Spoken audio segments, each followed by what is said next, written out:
Hello everyone, I am Tessellating Hexagons, and I'm actually moving out of my flat today, in a manner of speaking. Like, I don't have much time, is kind of the central theme of what I'm saying, but, like, I'm recording this while my father's having a telephone meeting with people and stuff, so I'm kind of making the most efficient use of my time, because I don't have much time for anything.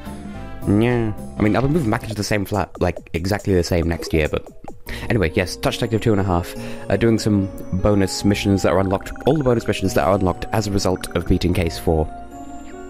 The first of which being trying to befriend Spooky, otherwise known as the Ho Don't Do It cat. I'm rather pleased with how last episode turned out, just with all those memes and references and things. But yes, the idea here is, in order to befriend Spooky, you need to not only persist, but also, as Fungi says, we need to find some sort of implement, so we'll fuck off and find an implement. Now, it's kind of unfortunate, because the main side missions here, two of them are at the mansion, one of which being befriending Spooky. And one of the other missions here is here in the forest, but you can only do one case at a time. Like, I can't come here, get the balloon, then do another case and then go back, unfortunately. Because that'd be a more efficient use of time, but no, we have to go there, get the balloon, come back, do the other thing that's here. You know, it's kind of... I would say that I'm under time pressure, but I mean, this video is a fixed length, I'm post-commentating, so... Apparently, we've tricked Spooky into thinking that we're a cat by using the balloon voice. So, it does turn up again in the game. I was quite mistaken in Case 3. And of course, now, that's the extent of our conversation with Spooky. He'll just meow at us and we'll go, meowthing. That's so cute, I forgot that was a thing. Anyway, the Haunted Mansion is closed, but I think this is what set off my headcanon regarding Colleen's relationship with the Silver Glass and Silver's voice. Because they pretty much explain it now, so... If you're wondering anything about the previous case, then just... As I previously thought, Colleen's visibility is tied to the state of the glass, so... When she's visible, like, she's taken the special properties of the silver glass in order to... It's sort of like... It's kind of like the equivalent to walking through a laminated sheet of paper and then delaminating the paper but laminating yourself in the process. That's kind of what's going on here. And so, Colleen has leveled up, and... Yeah, we'll talk to Silver, because he can explain it better than I can, because I'm kind of re-explaining what he's about to say anyway. So, yeah.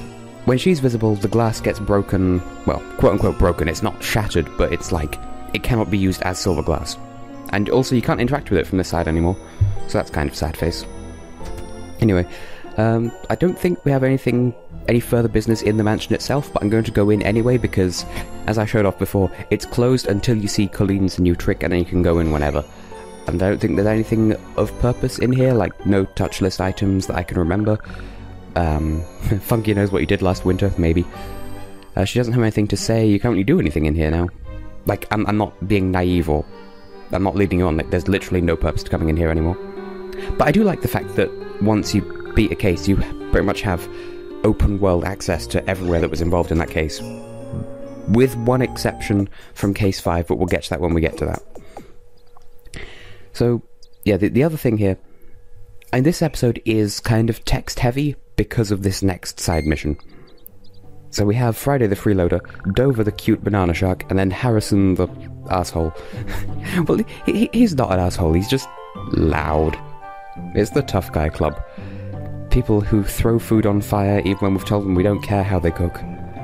And it's so secret that you're telling us about it, apparently. But I suppose it's kind of appropriate that we're bringing this up now, because as I've re-experienced firsthand, my father also doesn't have an inside voice. I don't hold that against him. Anyway, this is a charming little society of tough guys from within the game who get together and tell stories. So, that's kind of it. So, that's kind of why there's a lot of text here, because Friday has to tell the story, and then Dover as well, and then Harrison, and then we have to contribute something. And so I could speed through it, but I mean, even though I'm kind of pressured for time, I still want to have a decent length episode out of this. Also, that was a terrible pun. I have my new headphones, and I think there's a delay on the audio between, like, what's going on, like, on my computer screen because I'm post-commentating, and what I'm hearing. but like that's consistent throughout everything, so I think it shouldn't be an issue. So, anyway, that again, terrible pun. Miss wireless headphones, the way of the future, or something. I don't know. It's just convenient to not have to worry about stepping away from the computer and then just pulling everything away with you. The only downer is they work on Bluetooth, so I can't use them with the 3DSs or anything. Bleh. Party invitation? Can I help you? Well, at least you can spell barbecue. In this instance, Americans can spell. Sick burn. But, yeah, like there's, I think I was pointing out to my father the other day. In fact, no, it will have been yesterday because... No? Yes. Because I recorded this, and my father arrived just after I recorded this, and so now I'm post-commentating while he's having his phone meeting.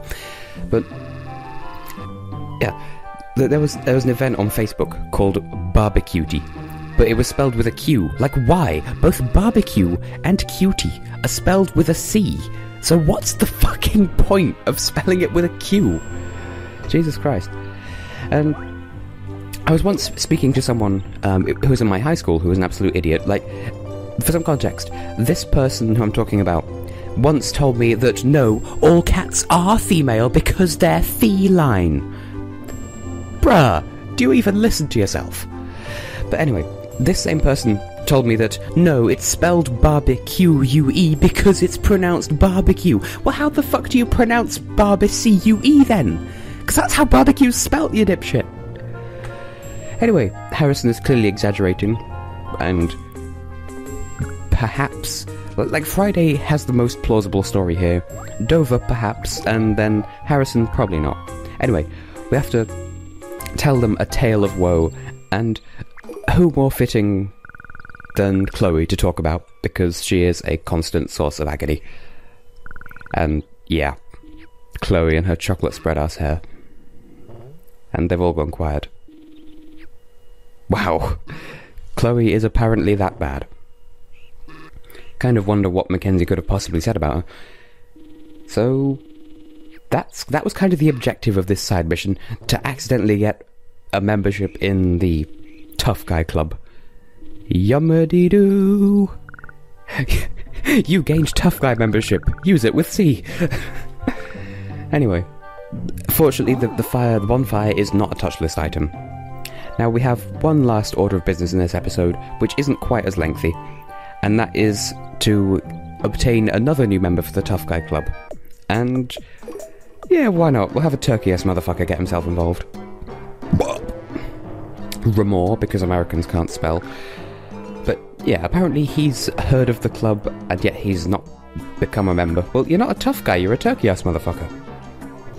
So, he wants to know the secret of joining, and I suppose, like, they would all make sense because telling tales of woe, tales of strength to prove that you're a tough guy, a secret because it's a secret club, but the correct answer, like, this is kind of like the business question side quest, where if you get it wrong, you have to leave and come back, but the answer is endurance, because you have to endure all their stories. Anyway, so he's become a platinum member, so he has to pay a lot, and he gets his own private meetings. In other words, they've told him to fuck off and pay for fucking off. Like, he paid them to fuck off. Like, he paid them so he himself could fuck off. Anyway, that's it for this episode, but there's one thing that I do show off here, and that's I go back and do the crazy difficulty of the draw game. Like, I haven't done the medium or hard, but I did the easy when I first showed it off. I did the difficult one, and tried to follow along, but the correct answer is 2, spoiler alert. And I believe she leaves open the bottom and the middle drawers. It's actually not that difficult, it's just fast. So, here we go.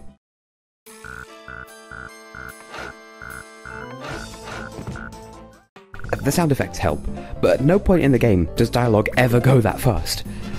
But yes. I think in the next time I do a bonus episode, I'll probably do the other difficulties. Anyway, I have been tuned to be Tessellating Hexagons. I'll see you in the next episode. Goodbye.